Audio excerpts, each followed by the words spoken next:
Ce 21 avril 2022, Jacques Perrin, le monument du 7e art n'est plus. L'artiste de 80 ans laisse derrière lui ses enfants et sa femme, une certaine Valentine Perrin, qu'il a mariée en 1995. Une belle femme, directrice de la photographie qu'il a non seulement mariée par amour, mais qu'il connaissait très bien déjà depuis longtemps. Car les deux amoureux avaient partagé la production du programme La 25e heure.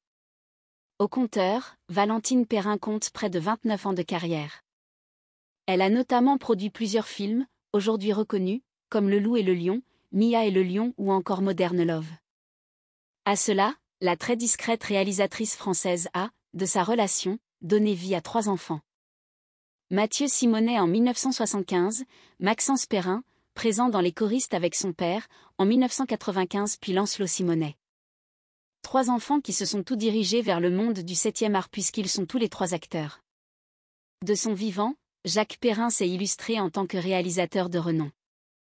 Pourtant, lors d'une interview accordée en 2008 à Gala, ce dernier avait partagé avoir toujours envie d'incarner le rôle d'un personnage sur grand écran.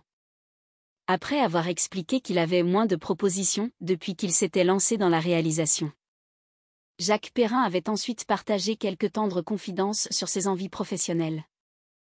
J'ai beaucoup joué. Mais ça remonte à un autre temps, à l'époque de Sarah Bernhardt ou de Mounet Sully, avait-il d'abord concédé, avant d'ajouter. J'ai moins de propositions.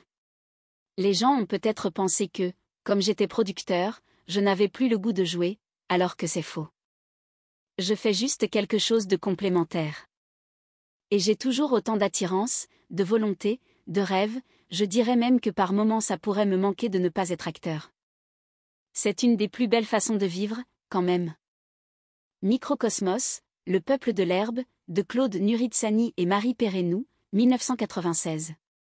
C'est le premier documentaire naturaliste au budget très costaud auquel participe Jacques Perrin. Son équipe est parvenue à filmer ce qu'il se passait dans une prairie verdoyante de l'Aveyron, à l'échelle du millimètre.